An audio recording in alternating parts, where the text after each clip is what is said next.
Bueno, pues buenas tardes a todos. Bienvenidos a este ciclo de conferencias de Asemella aquí en el Colegio de Médicos de Madrid.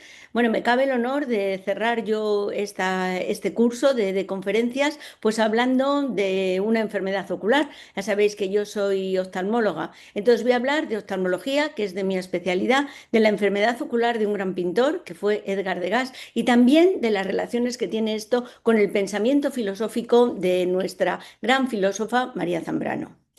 Bueno, porque realmente la manera tan poética y tan literaria que tiene Degas de hacer su inmersión en la ceguera, porque tuvo una enfermedad muy importante que afectó a los dos ojos, pues tiene mucho que ver con el pensamiento pictórico de nuestra gran filósofa malagueña. Entonces, lo primero que voy a hacer, pues va a ser una biografía de María Zambrano. Pero bueno, esta biografía no la voy a hacer yo. Va a ser ella la que nos va a contar los recuerdos que tiene de su vida cuando ya pues regresa a España. La vemos aquí en esta fotografía y vive ahí en la calle Antonio Maura. Y bueno, pues se encuentra, vemos que en esta fotografía tan hermosa, pues María Zambrano tiene en brazos uno de sus gatos, que eran realmente los animales que ella más quería, que ella más amaba. Bueno, María Zambrano nació en Vélez, Málaga, el 22 de abril de 1904 y ella define el nacimiento de esta manera tan poética. Dice, el nacimiento es lo más decisivo y misterioso de la vida. Nacer es despertar a la vida del sueño de los padres. Creo que realmente no se puede describir el nacimiento de otra manera más cercana a la poesía como hace aquí María Zambrano, porque bueno, con razón, ella es nuestra representante de la razón poética dentro de la filosofía. También cuando es muy mayor, ahí en su calle Antonio Maura, en su casa de la calle Antonio Maura, pues tiene en sus manos esta fotografía donde se ve ella de pequeña que la tiene su padre, Blas Zambrano, en los brazos. Y cuando ve la fotografía dice así, dice, veo a mi padre como de niña, cuando aún no sabía lo que significaba la palabra padre. Le veo bajo la oblicua luz de la tarde en el patio de nuestra casa de Vélez, Málaga, mirando la rama combada de un limonero con un limón que mi padre me cortó y me lo puso en la mano. Dice, recuerdo de ese momento la fragancia del azar del patio de casa. Y bueno, pues realmente son estos recuerdos que cuando ya uno ha vivido mucho, de repente los recuerdos de la infancia se vuelven totalmente nítidos. Entonces esto es lo que le pasó a María, ¿no? Ese sentimiento de estar de pequeña, de bebé, en brazos de su padre. Aquí la vemos vestida de andaluza para una feria allí en Vélez, Málaga, y cuando se ve en esta fotografía dice, estaba aún perdida en el mundo de la niñez, en el mundo indiferenciado de los sueños, del juego, del hacer, del ver y del pensar. Y es que realmente María vivió en este mundo toda su vida, en ese mundo de los sueños, del ver y del pensar, donde realmente escribió toda su obra filosófica, que es extremadamente poética. En 1908, su madre, que también era profesora, pues consigue una plaza en Madrid y se va a vivir con ella a Madrid. Tendría como 6 o 7 años. Y escribe así sus recuerdos. Dice, lo mejor era la escuela, que se encontraba cerca del Palacio Real. En ella no tenía frío, andaba con mis compañeras en el patio, el ambiente era atrayente y cálido, y la maestra guapa, morena y sonriente. En 1909, su padre saca ya una plaza de profesor en Segovia y entonces pues María se va a vivir allí y le ocurre pues otra de las cosas que son decisivas en su vida, que es que nace su hermana Araceli. Y describe de nuevo el nacimiento de esa manera tan poética. Dice, su nacimiento fue para mí la felicidad más honda. Era como una especie de estrella de sol caída en la cuna. Sigue diciendo, tener una hermana es uno de los grandes misterios de su vida. Y realmente la unión de María con su hermana fue muy grande. Las dos compartieron todo su tiempo de exilio y ella también inspiró su obra. Por ejemplo, su única obra de teatro que hace, que es La tumba de Antígona, pues está dedicada a su hermana Araceli. Son muy interesantes también leer en sus estudios autobiográficos esos recuerdos de juventud que tiene ella de cuando vivía en Segovia. Y escribe así, dice, aún no puedo olvidar cuando siendo casi una niña, ver en Segovia a don Miguel, entre paréntesis de Unamuno, a don Antonio, que comenzaba a ser machado, y a mi padre. Bueno, decir que para María el prefijo don delante de un nombre propio, pues elevaba a la persona a una categoría superior. Para ella siempre José Ortega y Gasset fue don José. Con decir don José, para ella ya sabía que era José Ortega y Gasset, que era su maestro. Continúa diciendo, mi padre era alto, tenía presencia también, y vi a los tres como tres altas torres. Dice, pero luego me di cuenta de que don Miguel era apenas más alto que yo con tacones. Bueno, esto me sorprendió mucho. Dice, me había dejado llevar por su presencia, que era avasalladora. Dice, don Miguel no era cuerpo y alma, sino espíritu y presencia. Bueno, yo recomiendo que leáis estos escritos autobiográficos de María Zambrano, porque no solo podréis saber acerca de su vida, sino también de las relaciones que tuvo con estas personas que fueron tan importantes dentro de nuestra literatura. En 1932, el novio de su hermana Araceli, que era médico, pues le diagnostica de tuberculosis. Y entonces ella pues se hace visitar por el doctor Marañón. Y es muy curioso pues la sensación que tiene María cuando va a la consulta de Marañón. Dice así, como estaba enferma de tuberculosis, me llevaron a que el doctor Marañón me viese en su consulta. Dice, no llevaba bata y su despacho estaba lleno de libros. No sabía si era un médico o un filósofo el que me estaba tratando. Bueno, aquí podemos todos darnos cuenta de la categoría humanística del doctor Marañón, que para nosotros, si seguimos la teoría de María, con decir don Gregorio, pues los médicos ya tenemos que saber que nos estamos refiriendo a don Gregorio Marañón, porque para nosotros pues debe ser un referente. En 1931 consigue una plaza de profesor ayudante de filosofía en la Universidad Central y entonces inicia su tesis sobre Spinoza, que desgraciadamente no llega a terminar porque tiene que exilarse.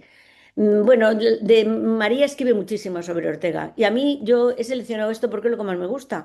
Dice, de Ortega nunca olvidaré ese gesto tan suyo de escuchar, desconocido en España. Dice, sabía escuchar porque tenía ansia de oír. A mí mi padre me enseñó a escuchar y a medir el tiempo al hablar. Yo creo que es esto, creo que todos los españoles deberíamos aprender de María, como ella lo aprendió de su profesor Ortega y Gasset.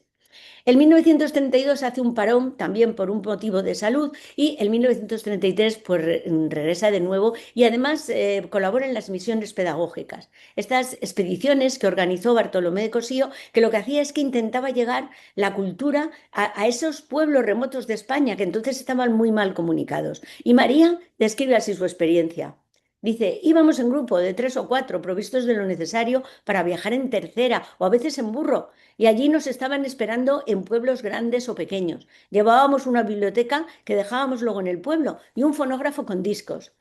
Ella dice, yo a veces hablaba desde el balcón del ayuntamiento, tenía muy poca voz y temblaba de arriba abajo. Bueno, esto es lo que dice María que le pasaba, pero yo creo que no era cierto, porque tenemos el testimonio de un alumno suyo, que fue Julio Caro Baroja, que la tuvo de profesora en el Instituto Escuela, y que precisamente lo que más recuerda de María era el timbre de su voz y sobre todo su pensamiento cuando hablaba, de manera que cautivaba prácticamente a todo el mundo. En 1934 escribe su ensayo más famoso, titulado Hacia un saber sobre el alma. En el año 35 y 36, que vive aquí en Madrid, en la Plaza del Conde de Barajas, bueno, pues organiza unas tertulias literarias en su casa donde se reúne toda la generación del 27, Alberti, Neruda, Miguel Hernández. En el 36 se casa con Alfonso Rodríguez Aldaba y en el 39 pues abandona España. Y de nuevo volvemos a sus escritos autobiográficos para que María nos cuente esa sensación de desasosiego que le produjo el exilio. Por ejemplo, cuando ella pues llega a Francia ya exiliada con su marido, siente esto. Dice, aunque viviésemos en los mismos hoteles y cogiésemos los mismos trenes, sabíamos que era diferente. Tuve esa revelación. Ya no éramos ciudadanos de ningún país. Éramos exiliados, refugiados, vencidos, supervivientes en suma. Después el viaje en medio del océano, sí, porque luego se va a México con su marido y de nuevo se vuelve a preguntar, ¿quiénes éramos? Pero se contesta a sí misma, era como estar en vías de nacer otra vez en aquella agonía inédita. Y realmente en aquella agonía inédita, pues fue realmente donde María realizó toda su obra literaria, sumida pues en esa agonía inédita realmente del exilio, porque primero vive en Sudamérica, en México, en Cuba y Puerto Rico, después se traslada a vivir a Italia, vive mucho tiempo en Roma y bueno, finalmente vive en Suiza, primero en una pequeña pueblecito en el bosque, en la Pies, donde escribe su libro más importante, que son Claros del Bosque, y después en Ferrebortel. Y ya de Ferrebortel, pues regresa a España. En 1981, pues la verdad es que María se ve reconocida toda su labor filosófica, toda su labor literaria, porque es la primera mujer que recibe el premio Príncipe de Asturias de las Letras. Cuando le dan el premio Príncipe de Asturias, pues todo el mundo creía que se moría, porque estaba allí ingresada en Suiza, en Ginebra, en una clínica, y la habían ya desahuciado. Pero bueno, de forma totalmente totalmente extraña, ella se recupera, también se opera de cataratas porque tiene problemas en la vista y en 1984 pues regresa a España. Regresa a España y vive aquí en su casa de la calle Antonio Maura, donde escribió estos escritos autobiográficos, y también se crea la Fundación María Zambrano en Vélez, Málaga, que es donde ella nació. Y bueno, ya gracias a Dios María deja de pasar dificultades económicas, porque toda su vida las pasó, vivía muchas veces de la ayuda que le proporcionaban sus amigos. Y bueno, ella de nuevo, como es tan poética, dice que ya no se tiene que preocupar más por lo paralelo e indispensable en el vivir, que son todas esas cosas económicas que se necesitan, pero que María realmente no las necesitó y precisamente por eso pudo hacer esta obra filosófica tan extensa y tan hermosa. Bueno, fallece el 6 de febrero de 1991 aquí en el Hospital de la Princesa de una infección respiratoria y bueno, como ya quiso, pues está enterrada en su pueblo natal, en Vélez, Málaga. Y bueno, en la tumba, por expreso deseo de ella, pues plantaron a un lado un naranjo y un limonero. Yo creo que un poco era para tener presente esa sensación que ella nos ha descrito, que hemos visto al principio, que experimentó cuando estaba en brazos de su padre y olía, bueno, pues ese olor a jazmín y él le puso ese limón en la mano, pues recordando pues ese recuerdo que tuvo ella de la infancia. Bueno, la lectura de María, la verdad es que es compleja porque es una filosofía que se basa en Plotino, a veces también en pensamientos pitagóricos, también en los poetas sufíes y sobre todo también en el mundo de los sueños. Y hay algunas obras que son difíciles de entender, sobre todo para nosotros que no somos filósofos. Sin embargo, yo os recomiendo, como os he dicho, sus escritos autobiográficos. María tiene una prosa realmente extraordinaria que se lee muy bien, es amena y sobre todo muy cercana. Y bueno, también el libro que he utilizado yo, que se llama En algunos lugares de la pintura, que está constituido por la recopilación de todos los artículos que había escrito María sobre arte a lo largo de su vida, que eran realmente muy extensos. Y bueno, también deciros que bueno, esta tarde tenemos la suerte de tener aquí en el auditorio al profesor Pedro Chacón, que es el editor de este libro de algunos lugares de la pintura en la editorial que yo he utilizado de las obras completas de Galaxia Gutenberg y que bueno, que si al final tenéis alguna pregunta pues sobre María Zambrano, que no me la hagáis a mí, se la podéis hacer a él porque es la persona que conozco que más sabe de María Zambrano. Bueno, y vamos a ya entrar en el tema, estudiando un poco lo que dice María Zambrano sobre la pintura.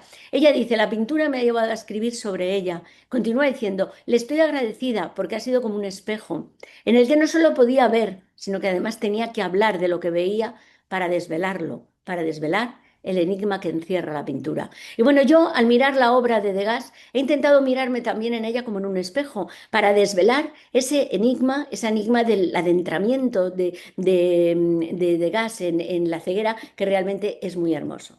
Y bueno, voy a hacer una biografía también muy, muy breve del otro protagonista de esta conferencia, que es Edgar Degas. Nace en 1834 en París, en una familia noble de origen italiano. Ingresa en la Escuela de Bellas Artes, pero allí solamente estudia un año. En el año 1856 viaja a Italia, de donde era la familia de su abuelo paterno, que era banquero. Y bueno, perdón, esta estancia realmente en Italia es lo que hace que es la impronta de la pintura italiana tenga una repercusión muy importante en la obra de Degas. Luego en París, pues ya a partir de 1880 tiene una gran fama y una gran estabilidad económica. Degas tenía mucho dinero y no tenía necesidad de vender sus cuadros y esto le permite llevar una vida muy apacible porque se dedicaba a lo que más le gustaba, a la pintura, a ir a la ópera, a ir a las carreras de caballo y también hacer una extensa colección de obras de arte.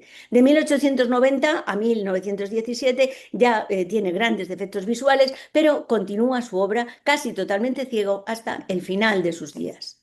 Y volvemos de nuevo a la pensamiento de María Zambrano. Bueno, un poco esta conferencia se basa en esta frase de ella, que dice que la pintura es un lugar privilegiado donde detener la mirada. Y continúa diciendo, ese lugar privilegiado que se da en la pintura no solo depende de los pintores, sino de la predisposición de quien mira y aporta la revelación solo a determinadas miradas. Y bueno, yo estudiando la inmersión en la ceguera de Degas, pues he encontrado en él, siguiendo este pensamiento de María Zambrano, varias miradas. La primera mirada es la mirada enferma, que yo he llamado la mirada enferma, es propiamente oftalmológica. Vamos a estudiar ahí lo que son las características oftalmológicas de la enfermedad de Degas. Luego hay una segunda mirada, que es la mirada pictórica, que es muy interesante porque en ella podemos ver todos los mecanismos compensatorios que hace el pintor para poder compensar sus defectos visuales. Después Degas tiene otra mirada, que es la mirada de la modernidad. Es una mirada que era tan artística, tan nueva, que tanto apreciaba Baudelaire y que realmente puede estar también condicionada por su enfermedad ocular. Después, la enfermedad ocular de Degas ya se hace muy intensa, entonces ya no ve. Entonces, ¿qué hace? Trabaja con el sentido que se desarrolla cuando tenemos la vista mal, ¿no? Que es el tacto, y se convierte en un escultor de pequeñas, bueno, estatuillas de cera que las utilizaba simplemente para poder seguir pintando. Y por último, pues se inventa la fotografía y entonces, bueno, pues Degas se convierte en un fotógrafo aficionado y utiliza también la fotografía como un medio más para poder seguir pintando a pesar de sus defectos visuales. Pasamos de nuevo al pensamiento de María Zambrano. Ella dice que la vista es el sentido genérico, que debe ser el tesoro supremo de los ciegos, lo que habita en su soledad. Dice algo así como el fondo sensorial, oscuro e indiferenciado. Y la pintura es la orgía de ese oscuro sentido, ceguera sobre la cual reposa la visión. Bueno, después de estas palabras tan poéticas de María Zambrano sobre la ceguera, pues nosotros aquí, como somos médicos y somos científicos, pues vamos a estudiar la ceguera de Degas primero desde el punto de vista puramente oftalmológico. Y aquí lo vemos con estos dos autorretratos que se hace Degas cuando es joven. Bueno, si nos fijamos en ellos, pues veis que realmente el ojo derecho en ambos tiene lo que llamamos los oftalmólogos ptosis palpebral. Veis que el párpado superior está un poco caído en los dos. Y esto podía ser debido a que Degas, el ojo derecho de Degas era un ojo vago. Realmente Degas no veía por un ojo y él no lo sabía hasta que con 30 años se alista para la guerra franco-prusiana, va a disparar un rifle, guiña el ojo izquierdo y se da cuenta que por el derecho no ve. Bueno, esto es algo que pasaba en la época de Degas y que también pasaba en épocas más recientes. Ahora no pasa porque los oftalmólogos pues hacemos pruebas de despistaje a los niños cuando son menores de 8 años y ya sabéis que con un tratamiento óptico o con parches pues estos problemas se evitan. Pero bueno, en el caso de Degas no pasó porque estas revisiones pues no se realizaban. Vamos a estudiar un poco desde el punto de vista oftalmológico para que entendáis un poco lo que fue la patología de Degas. Ya sabemos que el ojo derecho era un ojo vago, pero bueno, en el ojo izquierdo, que era el único que tenía útil, pues tuvo la mala suerte de tener una inflamación en la mácula. Entonces vamos a ver un poco lo que es la mácula dentro del fondo de ojo. A la derecha veis un fondo de ojo normal, veis hoy una zona que brilla, que realmente está constituida por los conos, que son las células visuales, que son más sensibles a la luz, y de la actividad macular, pues realmente depende todo esas actividades que realiza el ojo cuando necesita una mayor actividad visual, como puede ser leer, como puede ser coser, como puede ser pintar, como puede ser dibujar, como puede ser ver las caras. Entonces, Degas escribe en sus cartas y nos describe de una forma muy gráfica lo que sintió cuando tuvo esta enfermedad ocular en su ojo izquierdo. Estaba pintando esta acuarela y dice, el otro día en Chatou, cuando pintaba una acuarela al borde del agua, sentí un fuerte dolor en los ojos que me hizo estar casi 3 semanas sin poder leer y sin poder salir de casa para pintar. He estado realmente inquieto porque esta situación se prolongue y no pueda volver a pintar. Y bueno, pues realmente si Degas hubiera venido a mi consulta, yo hubiera visto esto. ¿Veis? Antes hemos visto el fondo de ojo normal, ahora aquí a la derecha podéis ver el fondo de ojo enfermo de Degas, que es la mácula, esa parte más central, que tiene ese brillo tan hermoso y que está llena de células visuales, está llena de hemorragias, está llena de sudados. Y veis, en el centro veis la sintomatología clínica de la enfermedad de Degas. Veis que pierde su visión central, pero que sin embargo mantiene esa visión periférica. Y realmente el que Degas mantuviese esa visión periférica hacía que nunca se comportó en toda su vida como un ciego, ni cuando ya no veía nada, porque realmente ese resto de visión periférica le hacía poder deambular sin darse con las cosas y también sin necesidad de llevar un bastón, como le ocurre a las personas ciegas. Entonces mucha gente no entendía por qué Degas se quejaba tanto de estar ciego. Los que tenían manía decían, uy, Degas es un miope envidioso que juega a hacerse el ciego. Bueno, Volar, que era su marchante, decía, bueno, Degas dice que no ve, para no tener que saludar y dice no poder ver el reloj cuando acude tarde a sus citas.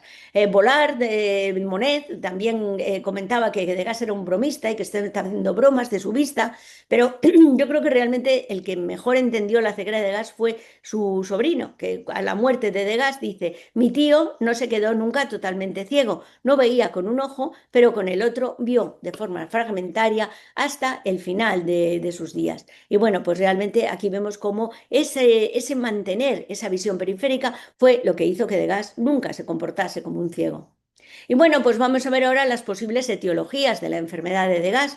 Sabemos que se le presentó a los 35 años de forma brusca, que se le agravó paulatinamente, que se presenta con fotofobia, que es esa molestia grande de la luz con dolor en el ojo. Y bueno, pues podía ser una corioretinitis de afectación macular. También se ha podido pensar que fuera una uveitis que tuviese también acompañada de una enfermedad sistémica. Y también pues, se ha pensado que pudiera tener un carácter familiar, porque su prima Estel Degas, pues realmente tuvo una enfermedad muy parecida realmente a la que padeció Degas. De todas maneras, tuvo una cierta recuperación, su visión, después de este ataque agudo que se fue ya pues también agravando a lo largo del tiempo. Y realmente si comparamos cuadros que están pintados próximos en el tiempo, pero antes y después de este ataque de inflamación ocular aguda, podemos ver cambios. Por ejemplo, en estos cuadros de la planchadora, veis que en el primero Degas pinta muy bien el rostro de la modelo, sin embargo, en el segundo, pues veis que realmente el rostro de la modelo apenas está pintado y también pues los fondos están muy poco trabajados. También estos dos cuadros, cercanos también en el tiempo, que tienen como modelo a la misma persona, que es Egma Domigny. Bueno, pues veis que en el primero pues la cara está muy bien pintada, los fondos muy bien trabajados, y el otro que está apenas un año después de pintar pues realmente veis que las facciones de la modelo y los fondos pues realmente están poco trabajados. Son diferencias sutiles, pero yo creo que ya las podemos ver. Y también desde el punto de vista oftalmológico, lo que más nos puede interesar son las gafas de Degas. Las gafas de Degas que están allí en el Museo d'Orsay, bueno, tienen dos gafas en pinza que están tintadas, que están metidas en el estuche y con la que le hace aquí el retrato, su amigo Desbután. Realmente estas gafas tintadas Degas las utilizaría para visión próxima, realmente para leer el periódico. Y luego pues tiene mucha importancia estas gafas, que son unas gafas realmente extraordinarias, unas gafas muy raras. Veis que están hechas de metal. Y en el ojo derecho, que es el que tenía Degas vago, el metal está totalmente cerrado y en el izquierdo tiene una especie de ranurita que le serviría como agujero estenopeico, que ya sabéis que se utiliza para evitar los defectos de refracción. Bueno, realmente ya sabéis que la patología visual pues no se cura con gafas, pero estas gafas, indicarle estas gafas fue un intento de su oftalmólogo, que era el doctor Landoz, por ayudarle, pero realmente no le ayudaron a nada. Él en sus cartas a sus amigos dice, oye, me veréis con un siniestro artilugio sobre mis ojos. Dice, quizá intentan mejorar mi visión filtrando la luz del ojo izquierdo. Dice, pero realmente no me ayudan para poder trabajar. También sus amigos decían, uy, Degas está fatal de los ojos y ahora le han mandado unas gafas tan peculiares que le da mucha vergüenza ponérselas y no se atreve a salir de casa. O sea que realmente las gafas lo que hicieron pues fue perjudicar a Degas más que ayudarle. En 1883 pues viaja a Luisiana, de donde era la familia de su padre, de su madre, y escribe a sus padres a París y les dice, uy, aquí la luz es muy fuerte, no he podido ir a pintar los paisajes del río. Dice, mis ojos necesitan mucho trabajo y no debo arriesgarlos al salir a trabajar al exterior. Dice, entonces ahora todos mis esfuerzos pictóricos los centro en pintar a mi familia en el interior, y hace estos retratos de su familia. Nos puede llamar la atención sobre todo este retrato que hace de su prima Estel, que yo os he comentado que tuvo una enfermedad muy parecida a la de él, y bueno, realmente cuando la pinta, pues Degas vivía allí con ella en su casa y se quedó muy impresionado porque estaba totalmente desahuciada, le habían dicho que ya nunca recuperaría la vista, pero como la enfermedad era como la de él, pues con esa visión periférica ella se manejaba por casa y hacía todo. Él realmente queda muy impresionada y escribe a sus amigos y les dice, espero seguir como enfermo de la vista mucho tiempo y no convertirme en ciego. Y bueno, aquí vemos cómo realmente Degas ha sabido pintar esa mirada de ciega en su prima. Bueno, pasamos a la segunda mirada, que es la mirada pictórica, y volvemos a las palabras de María Zambrano. Ella dice, el arte que se ve como arte es distinto del arte que se hace ver. Y esto se puede unir con este pensamiento de Degas, que dice que todo es muy complicado para un ciego que quiere hacer creer a los demás que ve.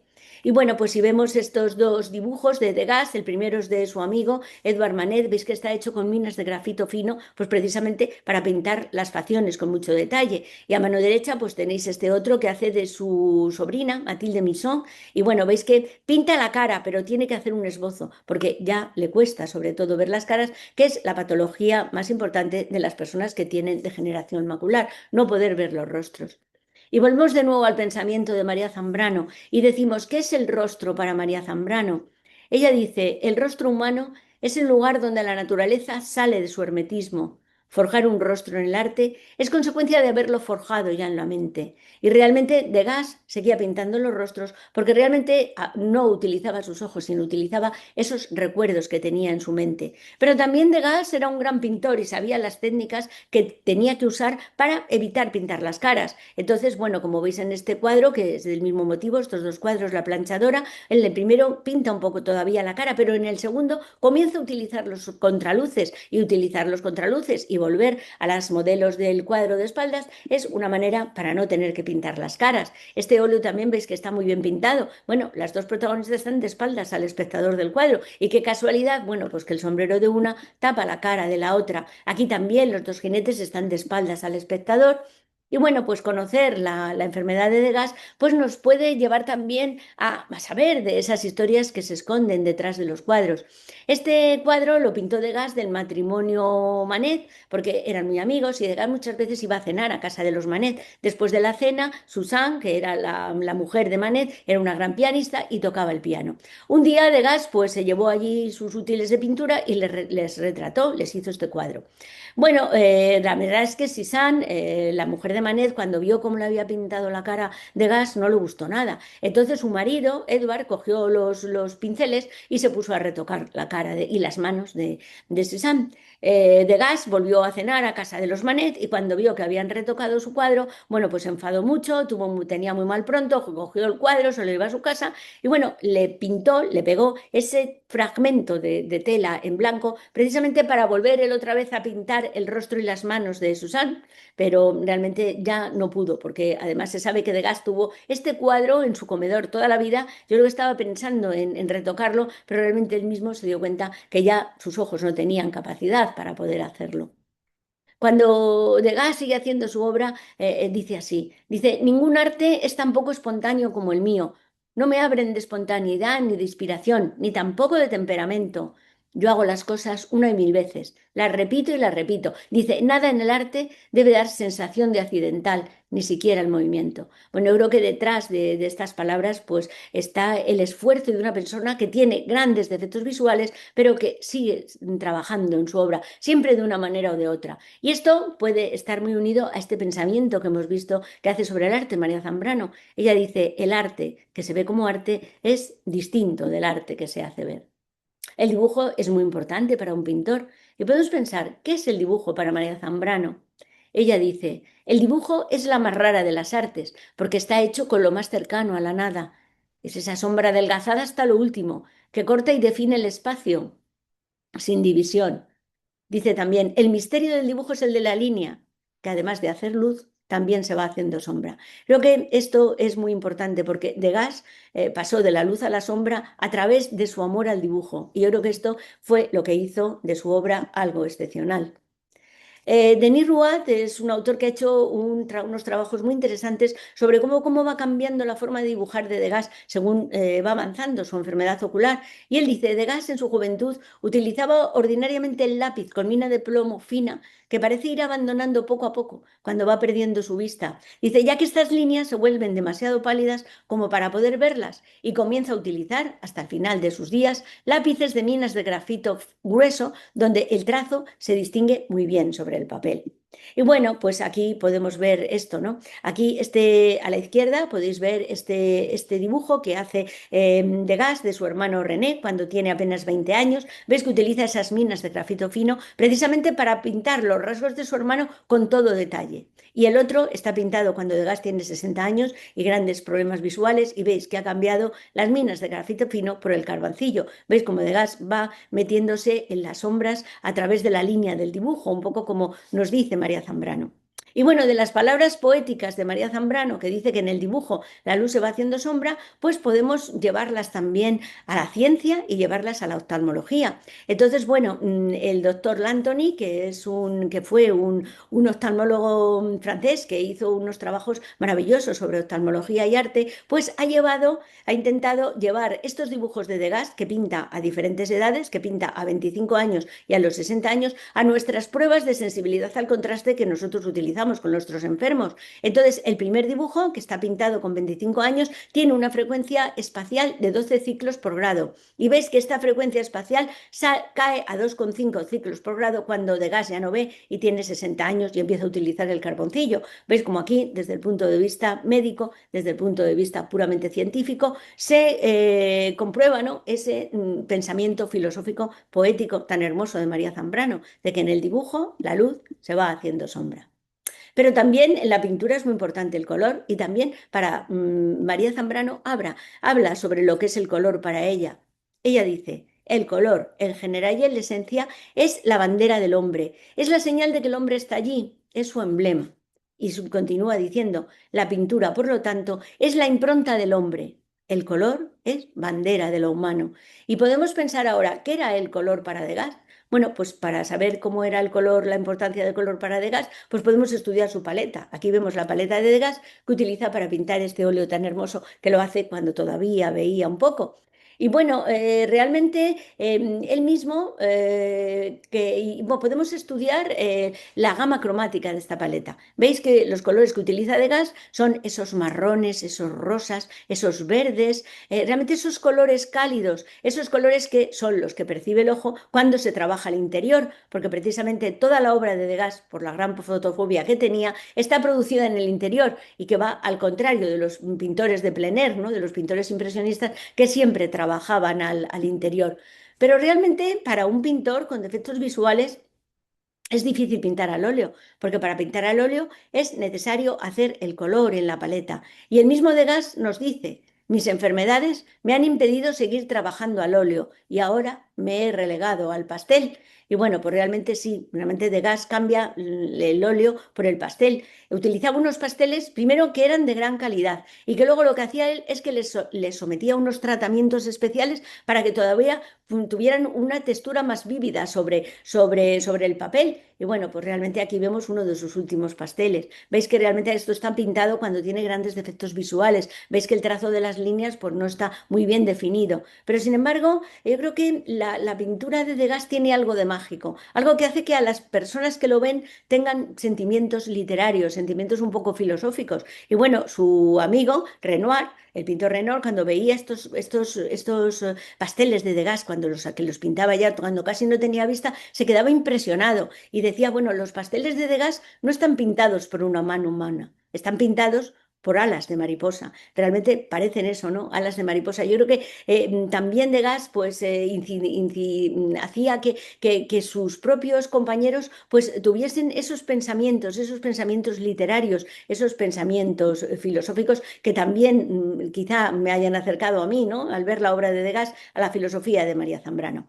Y bueno, pues aquí vemos el cambio que se produce en la obra de Degas. El primero es la clase de danza, veis que está pintada al óleo cuando todavía veía algo, y el segundo pues es ese pastel de las alas de mariposa, que realmente no está tan bien pintado, pero para mí como oftalmóloga me parece hermosísimo porque es bello y además sobre todo representa el esfuerzo de una persona con defectos visuales, con una gran discapacidad visual, que realmente es capaz de hacer una obra de arte tan hermosa. Después se han hecho también unos estudios muy interesantes con la evolución de los pasteles que pinta Degas de la toilette femenina según va avanzando su enfermedad ocular. Bueno, lo que tienen de común todos es que en ellos la modelo siempre está de espaldas al espectador del cuadro. Su amigo Henry Watt decía, Degas es un buscador de espaldas, porque sí, todas las modelos de los cuadros están pintadas de espaldas, no porque Degas fuera un buscador de espaldas, sino que realmente no podía pintar las caras. Se ha relacionado también este progreso de la enfermedad de Degas que se ve en el estudio de los pasteles con su pérdida de capacidad de visión. Cuando pinta los pasteles, escribe una carta a un amigo y le dice, envidio vuestros ojos que continuarán viendo todo hasta el final. Los míos no me darán esa alegría. Apenas ya puedo leer el periódico. y por la mañana, cuando llego al estudio, si me entretengo un poco descifrándolo, ya no puedo trabajar en mi obra.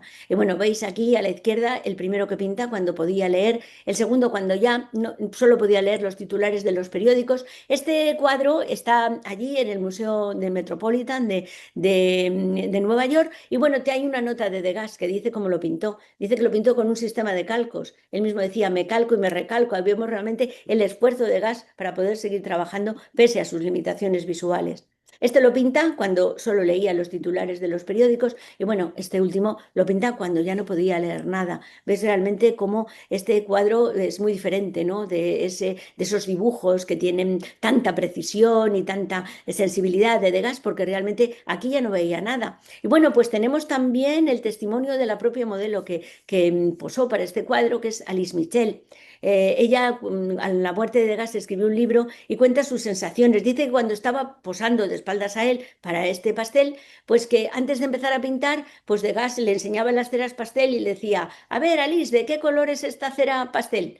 Y ella pues le decía rosa, verde, azul, y luego pensaba para sí misma, pero Dios mío, ¿cómo va a pintar algo si no sabe ni el color que está utilizando? Pero bueno, dice que un día, según estaba posando de espaldas a él, no, oyó un ruido en el estudio, era Degas, que se había caído porque había tropezado con el caballete. Ella fue a ayudarle y él lo primero que le dijo fue, no, por favor, recoja primero mis pinturas, ya me levantaré yo. Bueno, realmente aquí veis el esfuerzo visual, ¿no? El esfuerzo visual de un pintor que tiene tantos defectos visuales. Por eso, para mí, como oftalmóloga, pues quizá esta sea la obra más bella de Degas, que veis que, bueno, hay muchas diferencias entre esta y la otra, que por ejemplo está pintada cuando todavía veía un poco. También el doctor Marmor, que es un oftalmólogo americano, ha hecho un estudio muy bonito comparando cómo la enfermedad ocular afecta a la caligrafía de Degas. Degas era una persona muy minuciosa y además muy exquisita y tenía una escritura maravillosa, pero igual que por su defecto macular perdía la capacidad para leer, pues también perdía la capacidad para escribir. Entonces ha ido haciendo un estudio sobre cómo se va estropeando la letra de Degas en sus cartas y esto lo ha llevado por un tratamiento informático a los pasteles. Entonces aquí tendríamos cómo vería Degas el pastel una vez que lo habría acabado y aquí cómo somos capaces de ver nosotros. ¿Veis realmente cómo el esfuerzo visual que hace Degas para que nosotros veamos el arte de diferente manera que él lo veía, pero para que veamos realmente estas obras tan hermosas? Posteriormente hay otra mirada, que es la mirada moderna. Bueno, volvemos otra vez al pensamiento de María Zambrano. Ella dice que vivir humanamente es ver y ser visto, pero luego se pregunta, ¿pero volver a ver? ¿Seguir viendo? ¿O ver de otra manera? Y bueno, pues esto puede también tener una relación con el pensamiento de Degas, que él dice, no me preocupo de lo que veo, sino de lo que puedo hacer ver a los otros. Y realmente Degas, a través de sus motivos tan originales, nos hizo ver a los demás una realidad muy diferente a lo que se hacía en pintura en su época. Entonces, bueno, pues Degas tiene una época que empieza a utilizar en sus obras formatos horizontales, que son formatos que casi no se utilizaban. Esto le sorprendió mucho a Paul Valéry y dijo bueno, que realmente Degas era uno de los pocos pintores que que sabía la importancia que tenía la pintura del suelo en las obras de arte. Y bueno, aquí tenemos estos dos cuadros que veis que están hechos como el anterior. Está la pintura del suelo tiene mucha importancia, el paralaje de la luz que va en transversal en los dos cuadros y veis que en los dos ha puesto en primer plano algo. En el primer cuadro de arriba es una bailarina y en el segundo es una bailarina y un contrabajo. Entonces, esto de la pintura del suelo, el paralaje de la luz y el elemento en primer plano hace que las obras de Degas realmente tengan una profundidad que nos sorprende. Y si volvemos otra vez a estudiar su enfermedad desde el punto de vista oftalmológico, pues Degas tendría un ojo vago. Entonces no pondría ver en relieve, porque no tendría estereosis. Para poder pintar con profundidad es necesario ver en relieve. Hay algunas profesiones que realmente si no se tiene visión binocular no se pueden hacer. Una de ellas es la de oftalmólogo, porque nosotros cuando operamos al microscopio tenemos que realizar la cirugía en planos y si solo ves con un ojo no sabes en qué plano está. Esto le pasaba a Degas, sin embargo, veis cómo compensaba y veis cómo realmente es sorprendente que una persona que no tenga estereosis sea capaz de pintar estos cuadros con tantísima profundidad. Y también, de nuevo, un poco como antes, ¿no? Conociendo la historia clínica de Degas, pues podemos saber las historias que están escondidas detrás de los cuadros. Este cuadro veis que está hecho como los anteriores, veis el paralaje de la luz, la luz de esa zona transversal, las dos bailarinas en la barra, y bueno, que ha pintado aquí Degas, pues ha puesto también un elemento en primer plano, y este elemento era una regadera. Entonces, este cuadro lo compró su amigo Henri Rouat, su marchante. Degas también iba muchas veces a cenar a casa de Rouat y siempre que veía el cuadro decía, bueno, esa regadera que he pintado ahí es una tontería, déjame taparla. Pero bueno, Rouat sabía que muchas veces Degas, por sus defectos visuales, retocaba y retocaba los cuadros y los acababa estropeando. Entonces, realmente no le dejó tapar la regadera. Pero esa regadera se queda ahí un poco como el testimonio inconsciente, como un mecanismo cerebral inconsciente que hacía Degas para que sus cuadros tuvieran profundidad, porque realmente sus ojos no la tenían. Aquí veis lo mismo, que es lo que también que hace que Degas tenga esta mirada tan moderna. En el primer cuadro veis que pinta una pierna de una bailarina, pero le falta el cuerpo y parece que esa pierna se continúa con el brazo de la otra y esto da mucha profundidad al cuadro. El otro lo mismo, utiliza, veis, la pintura del suelo, el paralaje de la luz, el banco transversal, la bailarina que está mirando hacia abajo. Bueno, también otra forma de dar profundidad a los cuadros, pues es el pintar espejos en ellos. Y bueno, pues esto lo hace mucho Degas, porque también el incorporar un espejo a un cuadro te permite pintar cosas que si no estuviera pintado el espejo, no las podrías pintar y así da mucha profundidad a su obra. Pero a veces también Degas utiliza los espejos un poco de forma que no tienen efecto óptico. Por ejemplo, aquí veis que el espejo divide de forma simétrica en dos el cuadro y bueno, quizá el espejo lo que hace es que tapa la cara de la persona que está detrás de ella, detrás del espejo y por eso pues Degas no puede verlo. También, bueno, pues hace estos encuadres tan originales, le gustaba mucho ir a los palcos de la ópera y pinta cuadros desde arriba, desde los palcos, también pinta cuadros desde abajo, como este cuadro que pinta de Miss Lala en el Circo Fernando, que era una trapecista que se colgaba de los dientes al trapecio, ¿no? Y bueno, esto se le ocurrió a Degas pues hacer esta perspectiva tan original que quizá estuviera inspirada por su enfermedad ocular. Bueno, un poco aquí pongo el mismo motivo, que es la sombrerería, y para que veáis un poco los estragos que realiza la enfermedad ocular en los ojos de Degas y en su pintura. El primero veis que está pintado cuando veía un poco y el segundo ya cuando casi no ve, pero utiliza siempre los mismos recursos. Veis aquí el mostrador en transversal y también el paralaje de la luz. Pasamos a otra mirada nueva, que es la mirada del escultor. Y bueno, podemos preguntarnos, ¿qué es la escultura para María Zambrano? Ella dice, las obras de la escultura forman como un mundo de cuerpos celestes petrificados. En cambio, los de la pintura no lo están, porque van y vienen, como un río, transcurren, pasan, suceden.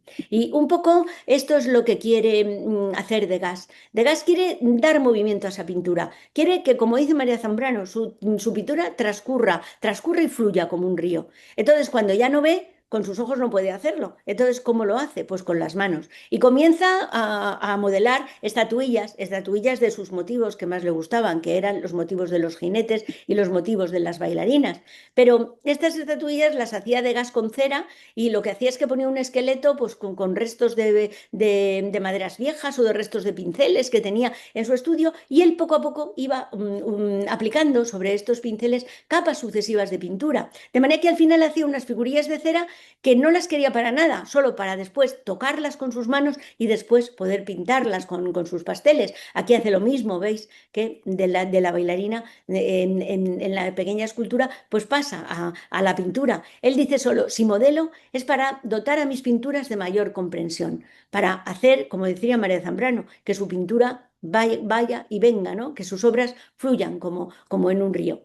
Bueno, realmente Degas no daba ninguna importancia a estas estatuillas porque las consideraba como un método auxiliar para poder seguir pintando. A su muerte se encontraron por cientos en su estudio. Entonces tuvimos la suerte que su amigo, el gran escultor Bartolomé, hiciese vaciados en bronce de todas. Y ahora, bueno, pues realmente no solo podemos disfrutar de Degas como pintor y como dibujante, que es lo que él se sentía, sino también podemos disfrutar de él también como escultor, aunque él no fue su intención por estas realmente vaciados en bronce que son tan hermosos. Su amigo su amigo Renoir, de nuevo decía que para él, pues Degas era mejor escultor que Rodin. Bueno, esto es discutible, pero sin embargo veis cómo realmente gracias a esto, pues también podemos disfrutar ahora de las obras de Degas como escultor. Y bueno, por último, vamos a pasar a la última mirada, que es la mirada fotográfica. La fotografía tiene algo de mágico, porque es capaz de mostrarnos de un instante que ha pasado hace mucho tiempo, pero que al ver la fotografía nosotros podemos volver a él.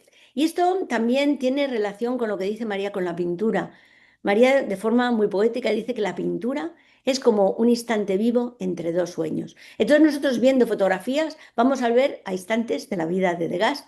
Bueno, lo que quiero decir sobre Degas es que si se leen biografías de él, pues realmente sus biógrafos lo describen, bueno, como un viejo realmente de muy mal carácter, que no se trataba con nadie, que no tenía amigos. Sin embargo, si vemos las fotografías, podemos cambiar este modelo que nos dicen de Degas, porque aquí le vemos ya que ya es mayor y se hace una fotografía que la hace un fotógrafo profesional en un viaje que hizo con sus amigos a Dieppe. Y bueno, aquí, fijaros en estas fotografías. Estos están hechas de unas representaciones de trabajo, de teatro, que hacía allí en casa de sus amigos, los Valpicón. Y bueno, veis aquí a Degas que está abrazando a su amiga, que realmente está muy lejos, ¿no? De ese anciano malhumorado que no se trataba con nadie.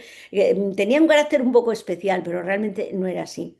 Y también otra de las cosas que yo he encontrado en las biografías de Degas es que le tratan de misógino. Y justo es todo lo contrario, porque precisamente Degas tuvo muchas amigas que todas eran pintoras. Entonces, en la época de Degas a las mujeres les costaba mucho introducirse en el mundo del arte y muchos pintores realmente rechazaban sus obras. Sin embargo, Degas tuvo muchas amigas grandes pintoras. Una de ellas fue Marie Cassatt. Marie Cassatt, una pintora americana que vivió toda su vida en París, que también tuvo defectos visuales como Degas, porque tuvo cataratas, pero ella no se adaptó a la enfermedad ocular y cuando se operó de cataratas, pues dejó de pintar.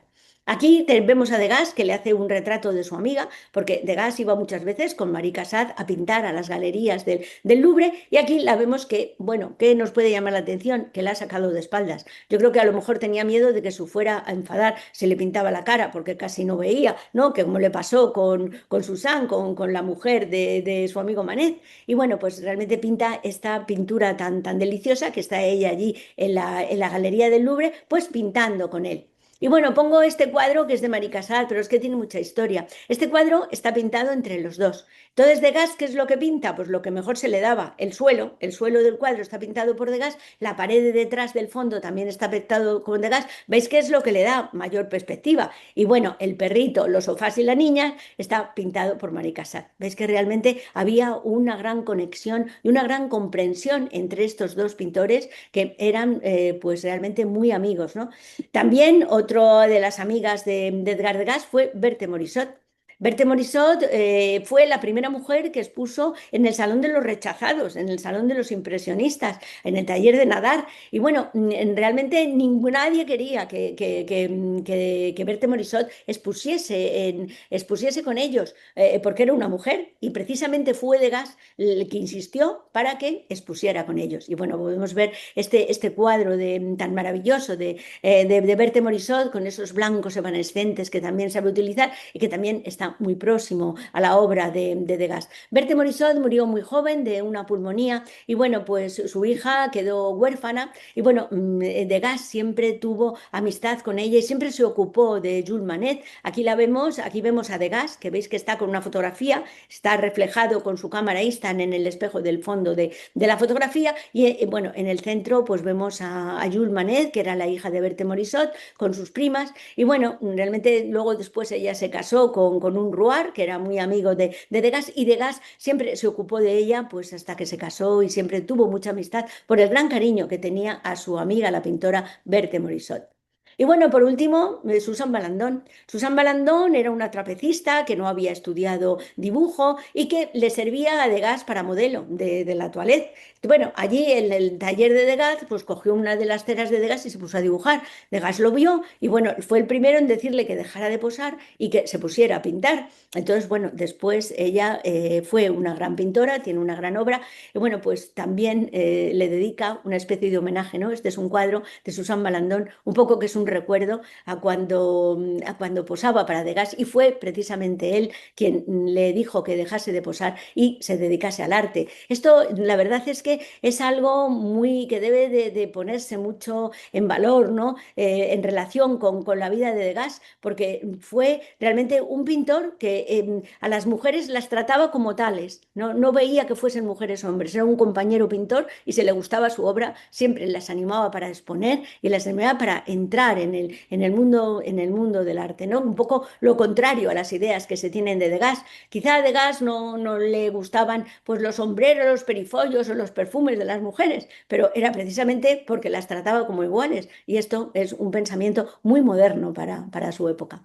Bueno, continuando con la mirada fotográfica, pues Degas se compra una instantánea fotográfica enseguida y se hace, bueno, se hace realmente un fotógrafo aficionado, que hacía muchísimas fotos, que cogía el autodisparador y aquí, bueno, pues le vemos una fotografía que se hace con sus amigos y bueno, realmente ellos mismos, lo que le pasaba de Gas es que cuando hacía una fotografía se creía que estaba haciendo un cuadro, que estaba haciendo un retrato y tardaba muchísimo en darle el disparador. Aquí vemos a sus amigos, un poco tienen cara de aburridos porque llevan posando mucho tiempo. Dice, uy, cuando le veíamos venir con la cámara Kodak nos echábamos a temblar, dice, porque sabíamos que nos esperaban horas y horas de sesión posando a sus órdenes. Y bueno, esta también es una fotografía que se hace con el autodisparador allí en su hogar, veis que tiene esa mirada de ciego, y esta fotografía que realmente es muy hermosa. Es una fotografía que se hace con su ama de llaves, Zoé Classier, que fue la persona que vivió con él sus últimos 20 años. Degas permaneció soltero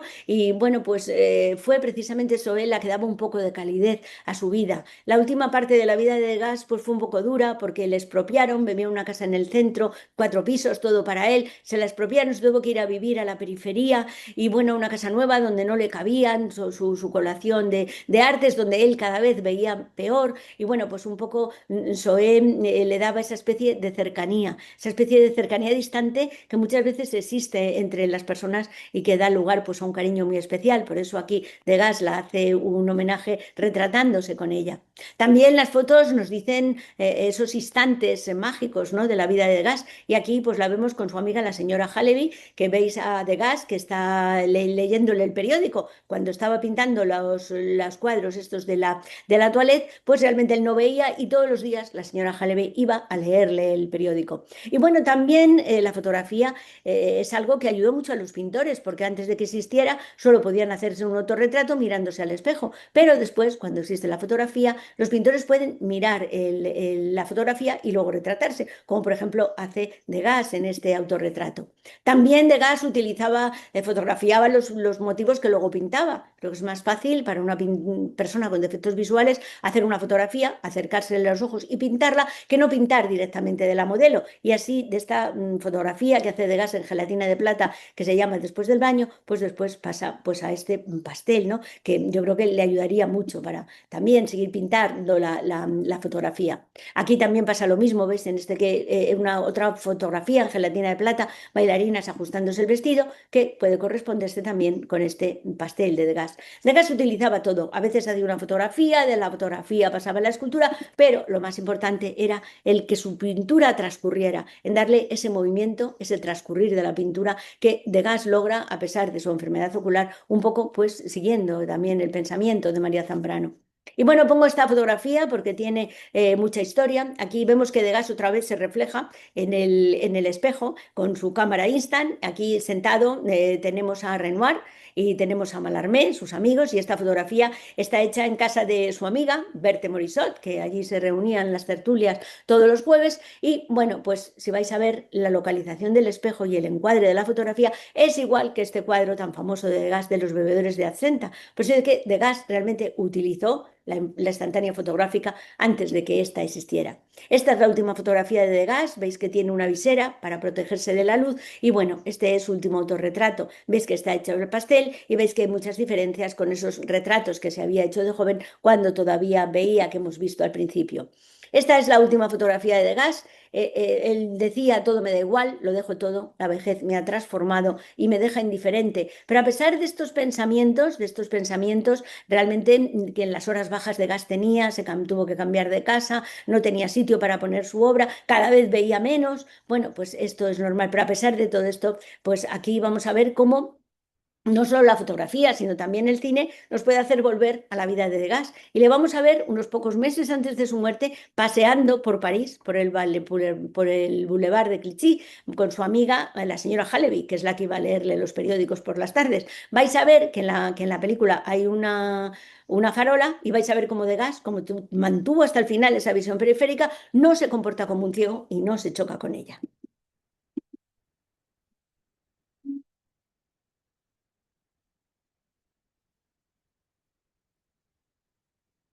Y bueno, pues nada, la última correspondencia de Degas escribe a su amigo Forén y le dice, cuando me vaya, no quiero discursos, solo por favor diga, a Degas le gustaba dibujar.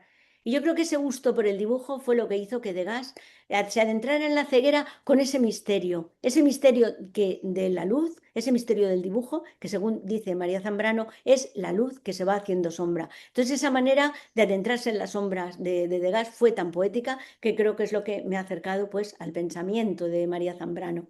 Bueno, aquí tenemos un poco al pensamiento de María Zambrano, aquí tenemos un poco a los dos ya en su ancianidad. Creo que tienen muchas cosas común porque la pintura de Degas está muy cerca de ese pensamiento pictórico de María Zambrano. Y bueno, pues con esto ya termino mi conferencia. Daros las gracias a todos por venir esta tarde a este ciclo de conferencias de Asemella, daros las gracias por escucharme y bueno, deciros que un poco inspirado en el pensamiento de María Zambrano, aunque no tiene tanto de su filosofía, bueno, pues que si queréis adentraros un poco más en la obra de Edgar Degas y sobre todo en cómo se desarrolló su enfermedad ocular, pues deciros que la Universidad de Jaén ha publicado este libro mío, que realmente es muy hermoso porque está muy bien editado y sobre todo elogiarlo, bueno, pues aparte de leerlo, lo que es más importante creo que es que nos puede hacer viajar un poco a esa obra de Degas, que es tan hermosa y que, bueno, para mí tiene un significado muy especial porque está hecho con una persona con grandes defectos visuales que intenta superarlos para poder seguir trabajando en su arte. Así que nada más, muchas gracias a todos por venir y buenas tardes.